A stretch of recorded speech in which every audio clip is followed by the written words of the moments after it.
السلام عليك يا أبا عبد الله. عمي يا حسين، جئتك لتأذن لي بالقتال. إن أمي هي التي أمرتني بذلك وألبستني لامة حربي، وأبي هو الذي أوصاني بنصرتك يوم لا ناصر لك ولا معين.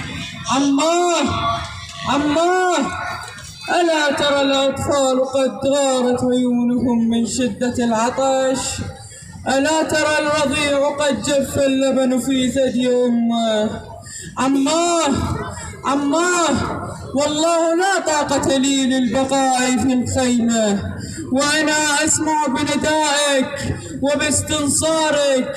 عماه والله لقد ضاق صدري وسأمت الحياة، فهل تأذن لي بالقتال؟ فدتك نفسي يا عماه. هذه جبة أبي الحسن عليه السلام، وهذه عمامته، وهذا سيفه. إن تنكروني